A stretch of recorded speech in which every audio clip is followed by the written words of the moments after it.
Pernah nggak kamu merasa, hidupmu seperti ditonton orang banyak, tapi bukan kamu yang mengatur ceritanya?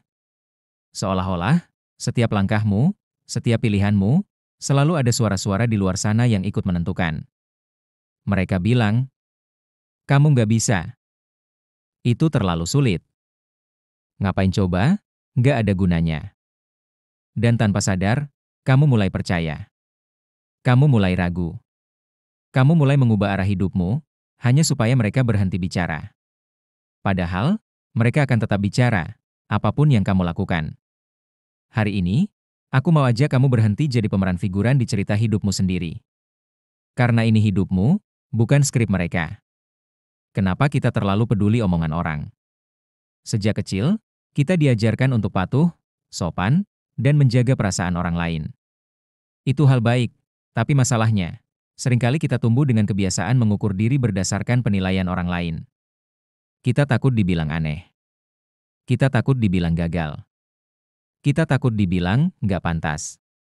Padahal, sebagian besar orang yang berkomentar tentang hidupmu, bahkan nggak ikut membayar tagihanmu. Mereka nggak tahu susah payahmu. Mereka nggak merasakan sakitnya jatuh, dan kerasnya kamu bangkit lagi. Lalu kenapa kita kasih mereka kendali atas hidup kita? Fakta pahit, mereka akan tetap bicara mau kamu sukses, mau kamu gagal, mau kamu diam, mau kamu berusaha. Tetap akan ada yang bicara. Kalau kamu kerja keras, mereka bilang kamu ambisius. Kalau kamu santai, mereka bilang kamu malas. Kalau kamu sukses, mereka bilang kamu sombong. Kalau kamu jatuh, mereka bilang kamu pantas menerimanya. Artinya apa? Tidak ada versi dirimu yang bisa memuaskan semua orang. Dan kabar baiknya, kamu gak harus memuaskan semua orang. Cerita inspiratif. Ada satu kisah tentang seorang petani, anaknya, dan seekor keledai. Saat mereka berjalan menuntun keledai, orang-orang berkata, bodoh sekali, punya keledai tapi tidak ditunggangi. Lalu anaknya naik keledai, ayahnya berjalan. Orang berkata, anak kurang ajar, membiarkan ayahnya berjalan kaki. Mereka ganti posisi, ayah naik, anak berjalan. Orang berkata, ayah kejam, membiarkan anaknya capek. Akhirnya mereka berdua naik keledai, orang berkata, kasihan keledainya, ditunggangi dua orang. Dan akhirnya, mereka mengangkat keledai di atas pundak. Semua orang tertawa. Pesannya jelas, mau kamu lakukan apapun, orang akan tetap bicara. Jadi kenapa nggak lakukan saja yang menurutmu benar? Prinsip hidup tanpa terlalu peduli omongan orang. Fokus pada tujuan, bukan gangguan. Bayangkan kamu sedang lomba lari. Di pinggir lintasan ada orang yang mencemooh, ada yang memuji. Kalau kamu berhenti untuk membalas mereka, kamu akan kalah. Tujuanmu hanya satu, sampai ke garis finish. Jangan biarkan komentar jadi batu sandungan.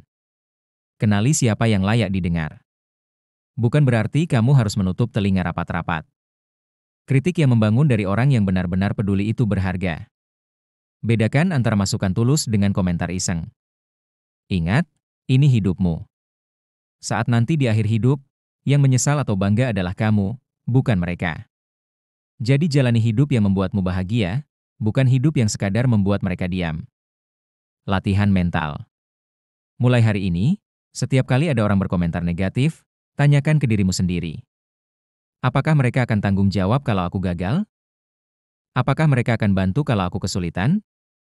Kalau jawabannya tidak, kenapa harus terlalu peduli? Mulailah menilai dirimu dari perkembanganmu, bukan dari tepuk tangan atau ejekan orang lain. Hidup ini terlalu singkat untuk dihabiskan demi membungkam semua mulut. Gunakan waktumu untuk bergerak, bukan membuktikan. Karena saat kamu sukses, mereka yang meremehkan akan diam. Dan saat kamu gagal, mereka yang benar-benar peduli akan tetap di sisimu. Ingat, ini hidupmu. Pegang kendalinya. Hidupmu, bukan skrip mereka.